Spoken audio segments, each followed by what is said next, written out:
There are secrets out there, guys, performance marketing secrets, and knowing just one or two of them can light up your funnels. Let's go. This is Performance Marketing Insiders. I'm Chris Mechanic. Join me as we go deep into the secrets of the world's elite marketing minds. Performance Marketing Insiders is sponsored by Web Mechanics, the AI-driven performance agency that makes you smarter. Welcome, everybody, to another episode of Performance Marketing Insiders. I'm super excited today for our guest, who is a speaker, an author, a storyteller, a top-tier marketer, a thought leader who's committed to helping companies make money and grow by developing both proper systems and strategies. He's currently a senior technical product marketing manager at Treasure Data, which is an exciting company with a great product. Welcome to the show, Zack Wenthe. Chris, thank you for having me. I'm really excited to be here. I've been kind of binging on all your podcast episodes, so I'm hoping I live up to the hype. Absolutely, man. Where are you joining us from geographically? So I live in Bettendorf, Iowa, which is right on the Mississippi River, kind of Iowa-Illinois border, and a couple hours outside of Chicago. Awesome. Well, I am stoked to get into it with you, Zack. You know that we're all about secrets here. We believe that just knowing one or two little things can really change the game for a lot of marketers and marketing programs. So tell us, what's one of your biggest secrets to success? Yeah. So Facebook, Google, all the walled gardens, they don't want you to build your own first-party data strategy. They don't want you to have your own data because it benefits them because they can just sell their data to you. Yeah. So break that down a little bit. You know, if you are entirely dependent on them, right, they can charge you more. They can lock you in. They can make you, dependent on their strategies, their black box kind of algorithms. And so, as a performance marketer, you need to really kind of take control, and there's so much opportunity to do that. So break free of the dependency. Let's unpack that just a little bit, because when we're in Google or when we're in Facebook, we're running ads, we're getting data back. Like we see click-through data, we see some anonymized audience files, we see, there's just data all over that platform. What do you mean exactly by? Yeah. So when you think about it, there's kind of two ways you can go about, your ad targeting, right? Or just, campaigns and funnels in general. One is you can go out and say, I know who I think my audience is, and I'm going to go to, let's just use Facebook. I'm going to go to Facebook. I'm going to put in some demographic details. I might put in some interest targeting, whatever. Like like soccer, age range, whatever. Go find me these people. That's great. And it's good if you are just getting started. The reality, though, is when you try to scale that, what happens when you want to go find that audience on now TikTok, right? So TikTok's blown up. You have an 18 to 34 audience that you want to find on TikTok. Now you've got to go use TikTok's definition of those people. It's not always the same. And so you're not necessarily talking to the same people. You don't have the ability to kind of move your audience around and using the Gary V model of like, hey, follow attention where it's at, right? Like you can't move with these audiences, where as if you actually are collecting your data, and marketers have been talking about this for years. This isn't like a new concept, right? Everybody said, you have to own your list. Yeah. For email marketing, it's that, but beyond, right? So start to collect things around, interests and demographics and psychographics, so that now you can build those audiences, send them to Facebook and say, go find me these people. I want to go upsell, cross-sell, and whatnot. So a lot of Facebook and a lot of Google is really focused on the idea of like acquiring that first customer, but it's expensive, it's time consuming, it's volatile, right? Because we saw when iOS 14.5 came out, all of a sudden all sorts of targeting change. People, the sky was falling, the world's ending. Yeah. When Google finally, decides to eliminate third-party cookie tracking, the same thing's going to happen, right? It's going to be the end of the world, and then we'll figure it out. We'll come up with a new plan. But if you can control your own lists, you're going to be in a position to be able to ride that wave. Yeah. So Google, Facebook, Amazon, the walled gardens do not want you to own your data outright because they want to sell you, their data files. So what is the the antidote to that? Like, what is, what are some good steps that a marketing team ought to take to get more toward, that promised land of owning your own data, owning your own lists? Yeah. So, I mean, you can start small, right? Basic concepts of, we talked about email marketing, having those emails, but starting doing surveys, start collecting information about your interests or your customer preferences beyond just that they open our email or that they want this things, right? So being able to get information, because the one thing marketers should never do is argue about who their ideal customer profile is. And yet we all do, right? We all have a version of the customer in our head that we think is reality. Yeah. And then if you actually interview your customers, they might be very, very different. And some of our customers have gone through that transformation. They've thought they knew who they were targeting. And when they actually gathered all the data and brought it all together, it was this whole other world. And so bringing that together and getting more information, start with an email list, start with your SMS, get that, what they call 0-party data, which is just a fancy word for data that your customers have actually given you, right? Through surveys, through feedback, through preferences centers or whatever, and start bringing it together. And if you're bigger, you may need a platform like a CDP or a data warehouse or something to manage all of that. But just, know your size, know where you are, know where you fit in the organization, and just start to collect the data. Totally. Yep. And it reminds me, are you familiar with Ryan Levesque or quiz funnels? Yes. And ask, like the ask formula. Yeah. It reminds me of that. Whereby, for anybody that's not familiar, so Ryan Levesque is an author. He's got this framework that he uses called Ask. And it's essentially like a quiz-based conversion pathing mechanism that's designed to generate data signals, like as folks go through the process. And we refer to those as data signals or IOQs, indicator of quality. But like let's continue on the soccer path. So like let's say that we sell soccer balls and we want to get in touch with people that like soccer and buy soccer balls. And normally we would send folks to like an e-commerce experience or, to something directly about soccer balls. Like what's an example that we might be able to, whereby we might be able to like solicit some additional data like what we're talking about here that we could then own and redeploy? Sure. So, okay. So soccer balls. So let's say, you have an audience who's buying, but there's probably some pretty big variations within your audience there. So you have school systems who are buying soccer balls for all the sports teams and all the, all the schools and whatnot. That's audience A. Audience B is coaches. They buy a couple soccer balls, right? And then they buy them for, their team and whatnot, but they buy them often. And then you have, maybe soccer parents, right, who are buying one ball at a time, maybe 2 a season. Yeah. I don't know if you're on a traveling team, maybe it's more than that, but less frequent, less often. If you can even just identify what bucket you're in, right now, the type of offer, you can target your creative slightly differently to talk to those different people.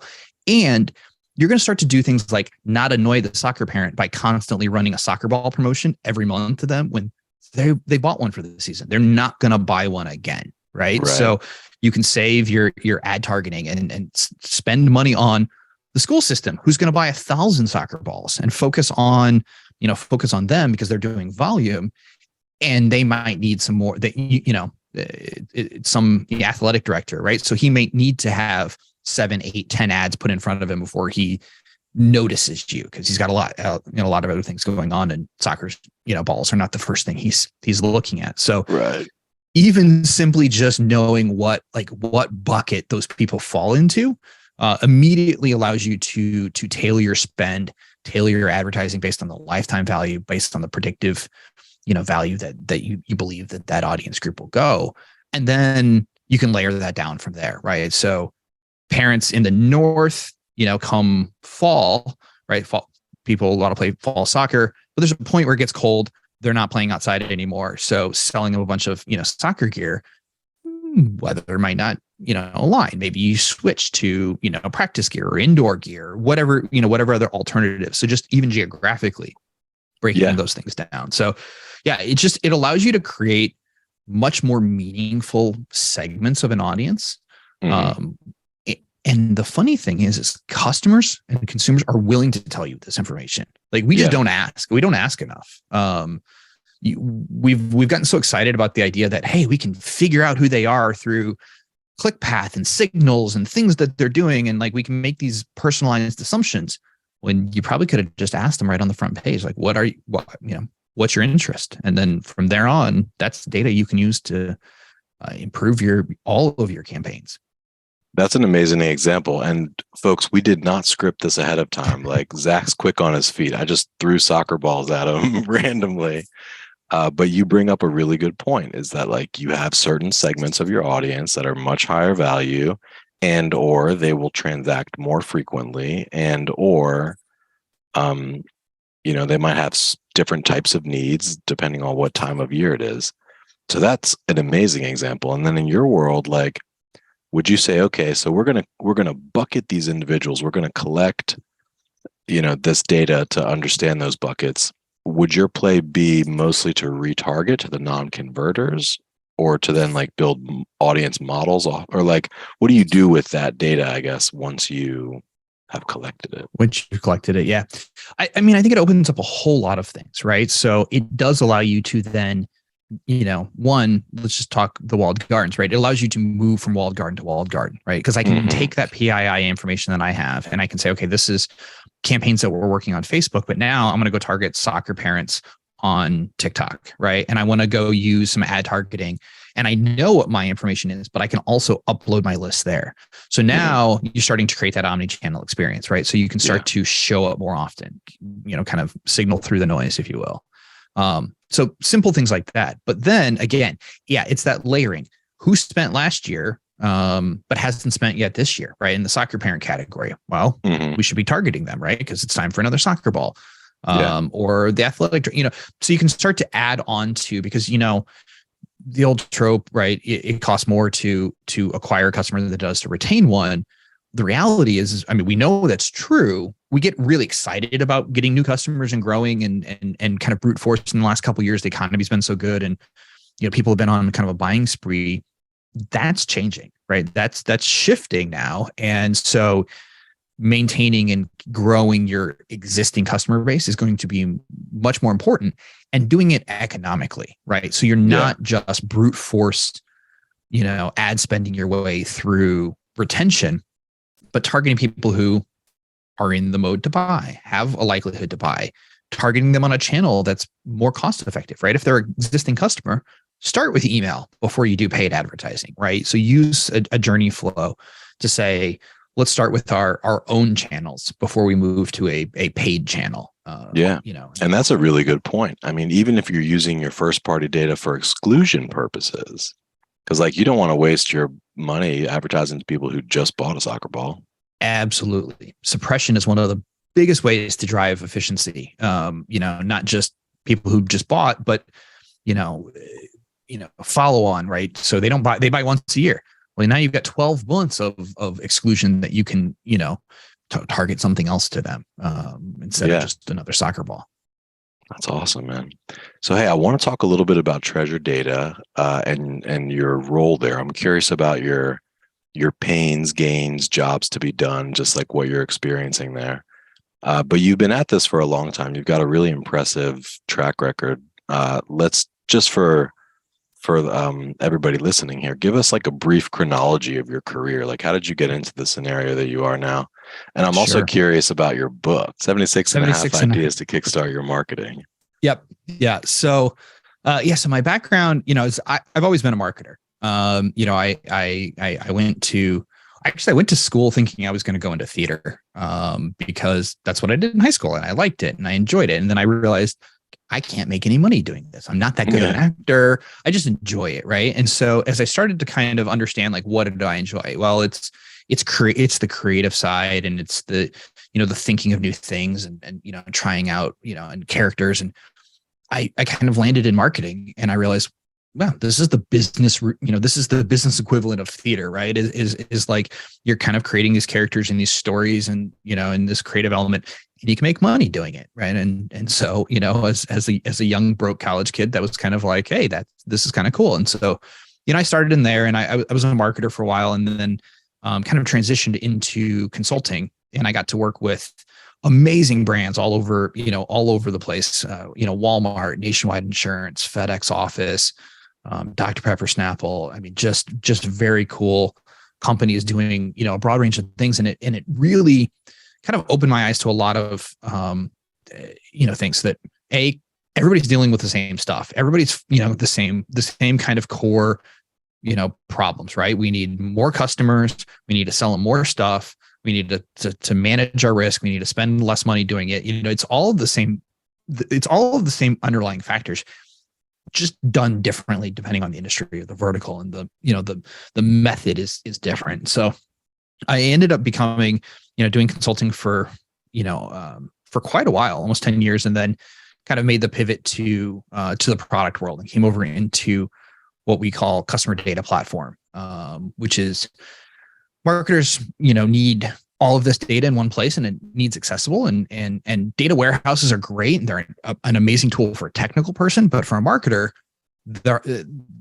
it locks the data away, right? It makes it really hard because you have to run queries, or you have to do all sorts of, data engineering kind of stuff. And, in marketing, really their goal and as coming from the marketing background, it's like, I need to be nimble. I need to trust my data, but I also would want to stop having these, like, I have to pull data, and then I have to do a bunch of, like, the worst tool for marketers, but the best tool that everybody leans on is Excel, right? It's like, right. Oh, I have to pull this, and now I'm going to do something in Excel, and I'm going to make it work, and I'm going to build all these calculations, and it's insecure, it's painful, you don't want to share it, and now when you layer in privacy and all that, so I get really excited about this idea of, like, how do we bring together all of this data, and customer data platforms were, picking up steam in the market. And so I joined, and this is, an area where I think we've gone from the world where marketing bought hundreds of point solutions to now they're like, now what do we do? Like, how do we bring all this information together? And that's really what Treasure Data does. And that's what the customer data platforms do, is bring all of those data sources, email, transactional, behavioral, ClickPath, apps, you name it, into a single source. We create that one unified record. So we know it's not, the email version of Chris and the SMS version of Chris and the loyalty platform of Chris, right? It's like Chris. And we have all that information together in that, in that single profile. And now you can do things with that, right? You can drive understanding and insights. You can activate those out to make all of your traditional channels smarter. A lot of cool ways that marketers can kind of level up their game. Yeah. So that's really interesting. So you knew that you were going to be a marketer in college, which is early, I think, for most people. Like, it seems like most folks stumble into marketing like a few years out of college. So you kind of knew it. I like the analogy that you make to theater and the way that you think about the creative aspects of it. And it's cool that you're now into what I would consider to be kind of one of the more technical aspects, which is like data management, CDP. Like, there's a lot of technical things that go into that. Talk to me about CDP. There's a lot of confusion in the market right now. It's like, is it the same as CRM? Is it the same as a data warehouse or a data lake? Like, is it, like, where does it sit? And I think that needs to be maybe peppered a little bit with, like, what types of companies you are. Sure. Like, I'm curious, like, is CDP only for massive companies, or could small companies also use CDP? Yeah. But first, let's talk about, like, where does CDP actually sit in the stack from your perspective? Sure. So I think you got to think of CDP. Well, so to add to the confusion, right? There's 150 plus CDP vendors in the marketplace right now, and they all have kind of a different take on it. Some of them, are more of what they call a data pipeline, which is really just around moving information from point A to point B. Yeah. Treasure Data, we fall into the category of what we call, or what the analysts call, kind of a smart hub. So the idea is we sit at the center of your stack, of your marketing stack, with the goal of saying we're bringing in, all of those different sources, we're adding information, we're enriching those profiles, and then we're activating that data out to either your ad channels, back out to those systems like your marketing automation system, making them smarter. So the goal is to take now your marketing automation system can have transactional data, behavioral data, enriched demographic data. Maybe you buy, you go to an Axiom or somebody and buy some psychographic information and you want to layer that in. All of that with the goal of now we're all talking about the same person, right? So we're not having the proxies. That's the biggest challenge I think in marketing is like, well, if the email team's targeting this, but we want to do some personalization on our website, like we have to go find a proxy in that rule system that allows me to theoretically target the same person, right? And so you're doing a lot of like translation even within your own systems. And the CDP, really the promise and the opportunity for the CDP is to eliminate that. So you can say, I want to target Chris in my email. And when he lands on the website, we're going to show him, this version of the website, right? You're a soccer parent. So we're going to show you the soccer parent version of of the website instead of showing you the athletic director version of the website. So that's the idea. And that's the goal is to bring all of that first party, second party, third party data together into a usable method that a marketer now can go out. They don't have to go to a data engineer and say, hey, pull me a list of people who bought last year, who haven't bought this year, who spent, over a certain threshold of money. And, somebody goes into a data warehouse, runs that, you get it back and you're like, well, okay, that audience is too small or that audience is too big. Let's refine that. Let's adjust it, and it takes weeks to do that. Right. So the idea of the CDP is self-serve. You could go in, you can build that audience yourself. You can kind of play around and kind of get real-time feedback and really be smarter, with your marketing. And so that's the goal, right? And who's it for? I think was the second part of the question.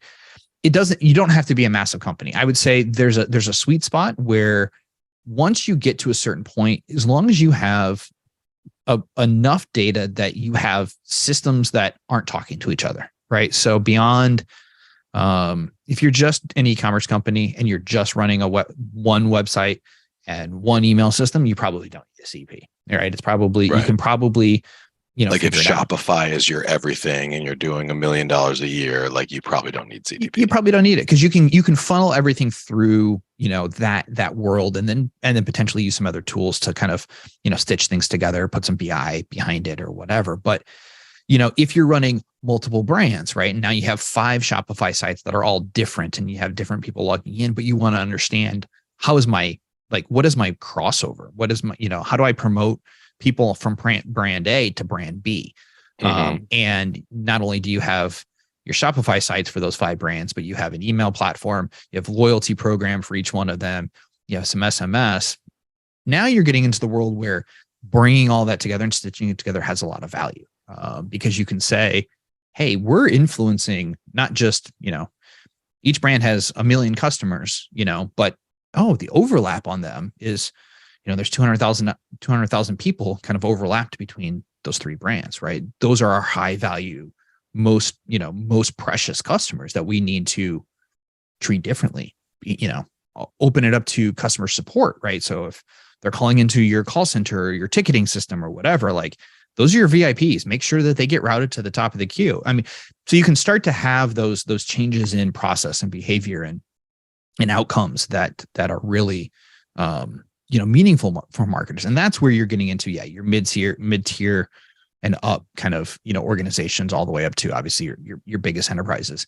And in both B2B and B2C, right? I mean, anytime you have a mess of data, and typically multiple brands, especially multiple geographies, CDPs come in because they can kind of be that independent broker of systems. So I know pretty much notoriously in big tech implementations, there's a lot of excitement during the buying process. Everybody, locks elbows and jumps kind of a thing. But then inevitably, it's just like most end users are just barely scratching the surface. Even if we look at even if we look at Salesforce, most Salesforce orgs, they're paying a lot for the licenses and stuff, but they're just using a very small fraction of the total capabilities.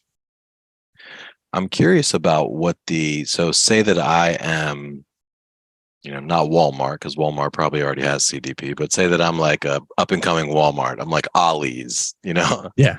or whatever it is, the mid-tier player. And I'm like, okay, we need CDP. We need to do CDP. What does the implementation and onboarding process look like? Like, who all needs to sit at the table? Yeah.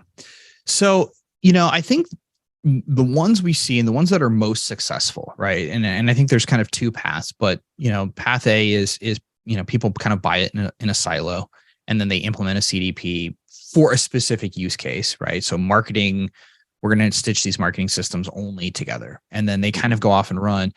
The problem with that is you end up, if you're not careful, building your own silo, right? You're building another silo that you don't. So we really push for this organizationally kind of focused strategy.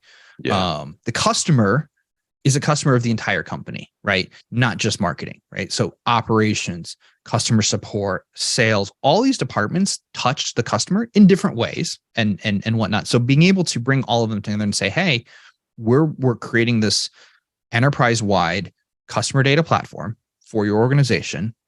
Here's the benefit. And then when you get that buy-in very early on, because people can say, oh, wow, yeah, we absolutely would love our support reps would absolutely love to see the campaigns that are currently running to our customers, because they call in and ask us about it and we don't know. Like, we have to dig through our emails to find, or whatever, because that happens way too often. Yeah. Being able to kind of tell them those use cases, that gets buy-in. And then you say, okay, now let's pick the high value, lowest effort standard tech implementation idea. Like, let's get a couple early wins and get the system in place. And then you just have a maturity model, right? You're going to grow, crawl, walk, run. So we're going to do some we're going to get the identities stitched together, deduplicated, and resolved into a single profile. Okay, now we're all talking about the same person. Great. Now what we can do? Well, we can focus on lapsed customers. All right, we go on. And so then you can kind of go down this path of kind of picking off those things that have been bugging you for years, but you just didn't either have the resources or the capability, or it took too long, it was too hard to do. You start picking off those tactics, and I think it builds momentum, it builds excitement within the org, and it keeps that hey, we all jumped in together feeling going, because people are seeing those wins. And it was cool. You just sparked a thought, because I've historically thought of CDP for like marketing and advertising folks mostly, but the way that you're describing it, I'm thinking about it now as like hey, there's 6 records for Chris. There's one in CRM. There's one over here. There's one over here. Inside of CDP lives the most complete record. So I'm wondering, so in your world, the support reps, like on the front lines that are, Comcast, you call Comcast, are they, should they be logged into CDP? I mean, because wouldn't that be the most complete record of that individual? Yeah. I guess my question is, are they typically logged into CDP, or do they still log in? Like when you call and they're like, hey, Mr. Mechanic, I'm pulling up your record. Are they logging into Treasure Data at that point, or are they logging into whatever other? Yeah. So should they? Absolutely. Now, should they be logged into Treasure Data or Treasure Data CDP? Not necessarily. So we actually have integrations into a lot of support systems, because there's a lot that goes with that call, right? You need your call scripts, you need your response, feedback, you have your knowledge base. There's a lot of other stuff. So if you're using a call center application, we can just embed a view right in there so that they can just pull up and see that view. Right. So the idea is making the data available doesn't necessarily mean replacing the system you have. And I think that's a big key for us is, everybody has their favorite tools, sometimes either because it's the right one or because that's just what they have. But we don't want you to replace all of your tech just because you've got a customer data platform. We just want to make that tech smarter. Right. We want to give you data. So whether that's embedding, whether that's passing, you can batch and send that data over. It depends on the system. But yes, absolutely, they should be in the CDP in some fashion. with a view that's appropriate for their role, right? They don't necessarily need all of the detail behind maybe the behavioral and the click path and some of those PII information. So they just need the campaigns that they've been targeted or whatever's appropriate for your org. So, but yes, that's great. That's a great answer. And I'm very impressed by you, man. You're incredibly knowledgeable just on marketing, like your ability to, like we've talked about different types of businesses, like you're just broadly knowledgeable and deep in certain areas, I can tell too. That's the mark of an expert to me, when you can just throw something at them and they're like, soccer balls. Great. Let's talk about, there's the municipalities buying soccer balls. There's the school districts, So that's really impressive. That is going to be the title card for this podcast. It's just going to be a big soccer ball. So, there's a couple different directions that I'd like to go and I'm curious about, and I want to be cognizant of your time, but just real quickly, I am curious. I know your title technically is Senior Product Marketing Manager / Product Evangelist at Treasure Data, but what's like a typical day in the life for you there? Like, what are you actually doing most of the time?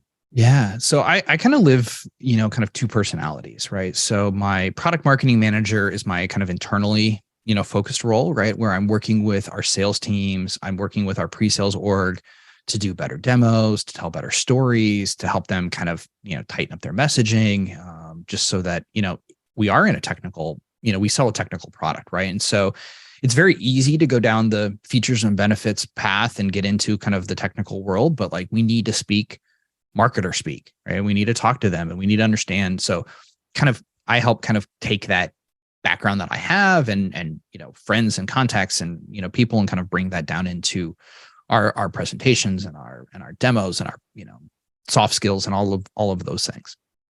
And then my flip side of my personality, or my other side, is the evangelist side, where I'm out in the market actually doing this, having these conversations, doing podcasts. I do a lot of speaking at events, trade shows, because twofold. One is obviously, our goal is to get our message out there, but really marketers are my customers, and that's what I've done for you, right? So being able to learn from them, get feedback, it just helps us improve our product. I can take that back. I can talk about, hey, this is what people are thinking about. So it allows us to be a lot closer to our customers, or our core customers,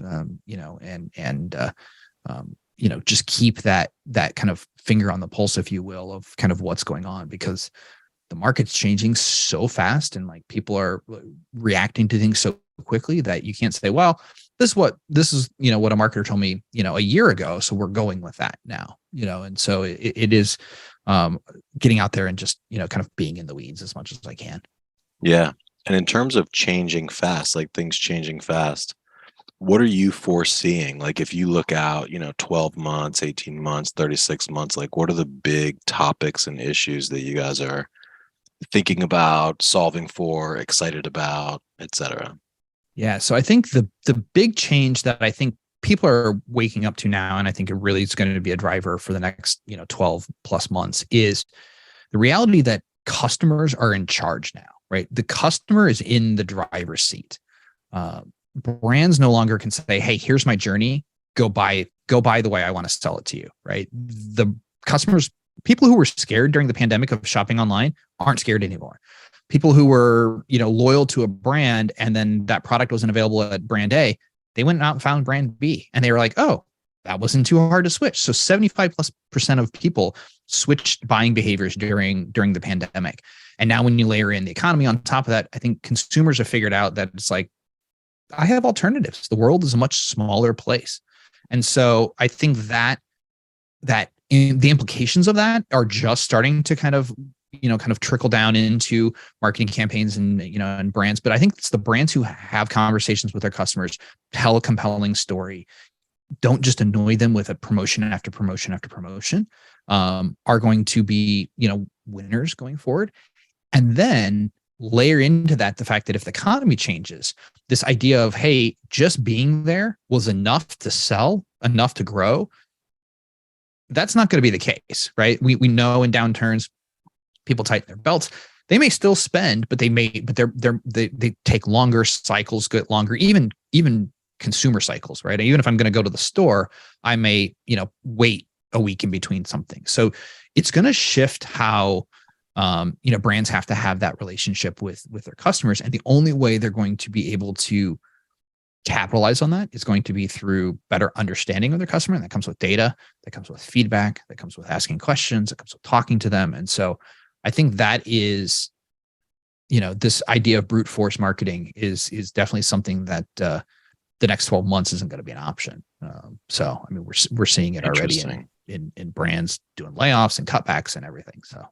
So I sprung the soccer ball example on you. I'll put you on the spot just one more time because I'm curious for an example. Like, can you think of any, either of your customers or just any brands that you think are doing a really good job kind of like collecting the 0-party and 1st-party data and marketing more so with conversations and real authentic engagement? Yeah. So I think, I've got a couple actually, and that are in wildly different industries. So let me kind of quickly share both of them. So one is we have a company that does, prepackaged healthy meals, right? That ship to your door, meals. And when they were bringing all of their data together, they were going through an investment round, and the investors were like, who's your target market? Who's your core audience? Because if we look at your advertising, we look at your marketing, and we think it's the marathon runner, it's the biathlete, whatever, all these kind of core bike cyclists and whatnot. And they're like, well, it's that, but it's also parents, and it's also this. And they're like, well, which is it? And so they really went through this effort. They pulled all their data together. They took all their multi-touch attribution reports of like, what channels are people coming in through? And then they brought in psychographic and demographic data, and they layered it all together. And they found out their most valuable customers were not athletes, were not cyclists. They were aging parents. So they were people who either had kids in high school or recent empty nesters, right? They're on the go. They don't want to cook big meals, but they still want to eat healthy. They were the most loyal and the most profitable customer base that they had. And so when you look at your advertising, when you look at your messaging, nobody was talking to them, but they were buying regardless. And so just shifting that strategy and thinking about how that impacts their, what their ad targeting looks like, their big content company. So, looking at the blog posts that matter, and they were able to say, hey, if they saw this blog post, they bought, and they bought more. So being able to personalize their website, so it drove that. So that's a big one. Interesting. And one quick question on that. So you said they brought in the psychographic data. Was that like 0-party, 1st-party brought it in, or they layered it on from a 3rd-party source? So they did both, actually. So because they were healthy meals, they were able to say, hey, what's your eating goals? What do you need? So they started doing surveys, and then they did go out and buy some, they use Axiom, but they went out and bought some 3rd-party kind of psychographic demographic information to kind of append to that 1st-party data they already collected, and said, okay, tell me who Jane is, right? Tell me more about her. And so they built that profile. And this is a really dumb question, kind of an offshoot, but how much do you trust or believe in like the 3rd-party data sources? Like, do you find that they're quite accurate most of the time, or are they hit or miss? I think it depends. And I think it depends on the level of granularity, right? So I think if you're doing high level age, lifestyle, class information, it's pretty accurate, right? Because between census data and between so many survey and credit report, I mean, that's pretty easily accessible information, right? If you try to get a lot deeper, I'm in a trust but verify kind of mode on a lot of those. There's amazing data sources out there, but it's sparse, right? So you may be able to get 15% match rate on your, to your database. And so you got to take, the risk marketers make is they take that 15% and then they extrapolate that to the rest. And that's where you get noise, because it's not necessarily what is true for that 15% is not necessarily true for the other 85%, right? And so you have to be careful when you're using that deeper sparse data to not jump and say, well, this is true for everybody, therefore you go off in a direction that is really only a minority. Like soccer balls or interest in soccer balls might be a little bit of a flimsy one, because it's like I could have been to a website and like looked at a soccer ball for my niece's birthday or something and gotten categorized like that.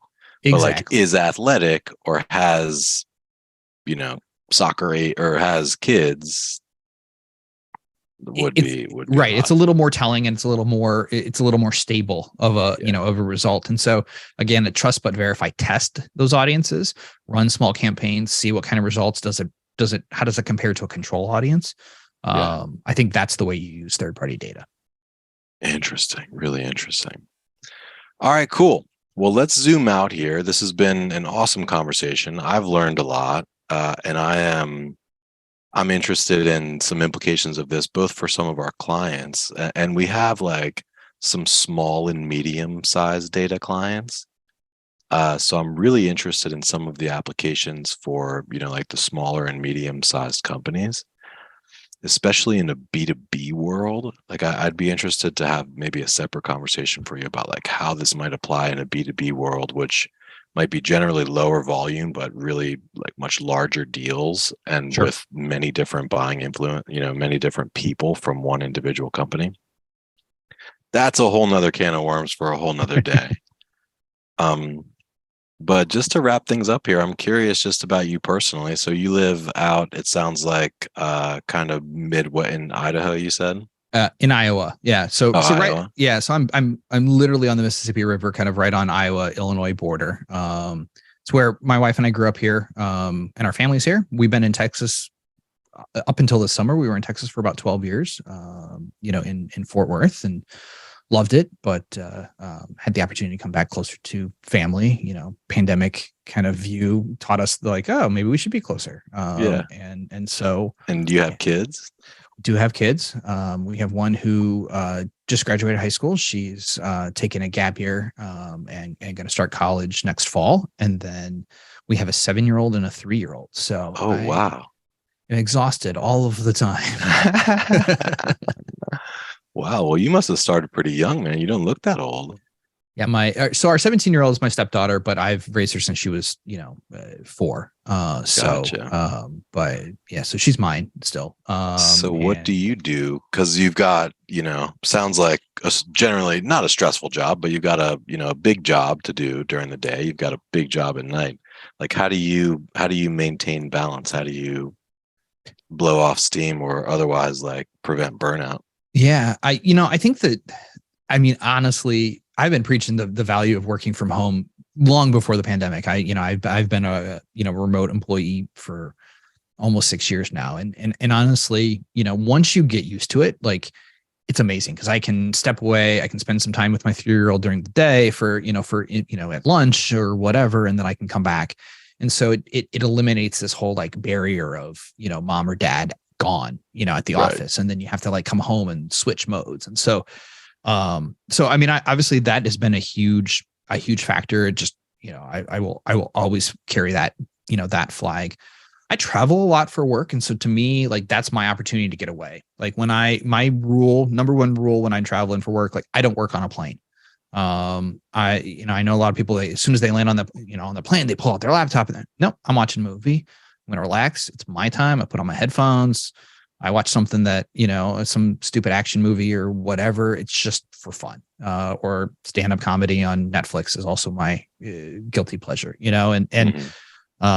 so I use those times to like, I'm working hard at home, both, during the day and at night. And so I travel enough that's kind of where I'm like, okay, this is my time in between meetings and presentations and whatnot. So. Yeah, traveling is usually, I think, a stressful experience for most people. So that's an interesting kind of way to frame it. Yeah, well, and when I started consulting, I was the traditional, road warrior for a while where, you'd leave on a Sunday or Monday, you'd get back on a Thursday and you'd do some laundry and you'd rinse and repeat. And so, you get down to the process of like, I have 2 of everything, right? So I have a toiletry bag that's already packed. I have all my chargers that are already packed. Like I can grab it and go. And so I don't have that stress leading up to, work travel that I think, some people do. And so then I go and I'm like, this is I go to dinner by myself, and I can eat what I want and I'm not interrupted. It's great. But then when I come home, then I can be engaged and focused in there and not have to, kind of, oh man, I should, have a night out or whatever. Like I can be with my kids. And so it's a great balance for me. That's cool. Yeah. So 2 more questions for you, kind of in the more fun category. Or but first off is if you were to start a side hustle, what would that side hustle be? So I am working on a book again. We didn't talk about the first one. The first one Yeah, we was didn't. 76 and a half ways to kickstart your marketing. And it was totally an experiment in what does self-publishing look like. I kind of put together, I was doing a lot of work with SMB, like very small, solo entrepreneur type things who are like good at their task, but didn't know anything about marketing. Right. And so I kind of was like, this is just an idea book. Go open to a page, grab one and be like, oh, I'm going to do that. Right. Write a blog post, hold an open house. It was just, kind of Survey your tactics. customers. Survey your customers. Yeah. And so to me, that was totally an experiment. Now I'm kind of working on a bigger kind of book, around storytelling and storytelling for business. Right. So the idea of, we all tell stories all day long, but you can actually, when there's a science to it too, right? There's a psychology and take what we do in copywriting, take what we do in persuasive messaging and put it in your stories, because when you're giving demos, when you're presenting, when you're giving a sales pitch, the words you use matter. So that would be, I'll call that my side hustle, because there will probably be some follow-on stuff at some point in time from that. But and you're working on that already, or you're planning to? No, I've started working on it. It's one of those, like I kind of fit it in. I haven't picked a date. Like authors are like, oh, you have to pick your date and then you work towards that. And I'm like, yeah, I could do that, but I have kids and family comes first. So I'm kind of just writing it when I have some inspiration. Like, try having 3 kids. Right. Taking 40 plane rides a month or a year and working 60 hours. I have not locked myself away in a cabin and wrote a book. Although it sounds fun, I don't have that luxury right now. So I'm just kind of working on it in between. Well, speaking of books, and this is the last question, is like, what are some just like really influential reads, whether books or whether thought leaders, just like your top 3, like books you would recommend to other marketers? So I will say anything. I'll give 2 answers in a category or an author. So anything Malcolm Gladwell, I love. And I love anything Malcolm Gladwell in audiobook. I'll go and listen, because listening to him tell his own stories is an amazing experience, both from the words, tipping points and, all of those are amazing books. But then just to hear how he frames and tells and uses stories is a great, those are just amazing listens. So I find myself going back to those. There's another book that it always stuck with me, which was Keith Ferrazzi, Never Eat Alone. And it was about kind of building your brand and your network. And when I was younger, it's like, oh yeah, I'm going to do that. And I never understood it. Never really got it until I kind of got into the tech world. And it's like, I understood what it meant, but like, I didn't live through it. I was in a startup. We went out of business, was kind of on my own, but yet everybody who was in the go-to-market team was in the same boat. Like, we had this amazing network that we kind of all branched out. And now, like, I figured out, like, oh, when I fly to New York, go have lunch with somebody, go do, so just, it took a long time for that one to land and kind of, like filter into my life. But everybody talks about personal branding these days. And this was a book that was about personal branding that came out 20 years ago. So that's a great one. Cool. And then the last one this is an interesting one. So for the psychology and marketing nerds, and this is more of a textbook, but there's a book called The Person and the Situation, and it's by Lee Ross. So the whole treatise of the book is a bunch of, psychology-based studies, which is the idea that the situation that a person is in can often dictate how they behave and act way more than the person. And it makes sense. Seems logical. We talk a lot about people, targeting people, messaging to people, whatever, but understanding like the world they're in. Are they at work? Are they at home? Has a much larger influence on how they react. And not to bore everybody, but one of my favorite studies in it that they talk about is they took a bunch of seminary students and they told them they were late for a meeting and they had to get across campus very quickly. And half of them or the audience that you were late, you have to get across campus, go. And they were sent by a person who was playing a homeless person, but a homeless person asking for help. And then they took another group and they said, hey, you're needed across campus. No rush, just get over there when you can, right? The people who were in a hurry, were told and they were stressed that they were late, stopped 5-6% of the time to help the homeless person. Whereas the people who were not in a hurry stopped 75% of the time. Wow. And these are all seminary student, and I might have those numbers wrong, but it was a significant impact, right? And so the idea is like, these are seminary students. These are people who should be, helping and reaching out and whatnot. So the person put in a situation that was stressful made them change their behavior. And I think I'm going probably a lot deeper than you were asking, but the value of that is it changes our messaging. It changes our marketing. You have to think about kind of the frame of mind that people might be in, not just who they are. And so when you're writing your ad copy or when you're doing your targeting, thinking about that is going to have a huge impact on the success of your funnels and your campaigns. Yeah. And when you're building your quizzes and your surveys and doing your personalization, absolutely. It's like shipping time in an e-commerce world. Like, when would you like this shipped? Like, do you want priority shipping? You need it tomorrow, then you're willing to pay extra. But like, that might be a useful question to know up front. Yeah, exactly. So really interesting, Zach. Very impressive, man. This was an awesome interview. I really appreciated it. If you're listening and you're liking this and you want to learn more from Zach and or about Treasure Data, check them out at treasure-data.com. Zach, where would you direct folks, like if they want to learn more about you? Yeah, connect with me on LinkedIn. Find me, Zack Wenthe, Wenthe. Follow, connect. I'm posting regularly, but I love having conversations. A lot of times these podcasts spur a question or two. So if you have one, don't hesitate to reach out. Cool. Love it. Well, thank you very much. As always, please drop us a like, a comment, share it with your friend, and we will see you next time, Zach. Thank you for your time today. And that's a wrap. Thanks for joining us today. For show notes and other episodes, visit us at performancemarketinginsiders.com. This podcast is sponsored by Web Mechanics, the performance agency that makes you smarter, offering AI-driven search, paid social, analytics, and conversion rate optimization for financial services, health, B2B, and SaaS brands that know.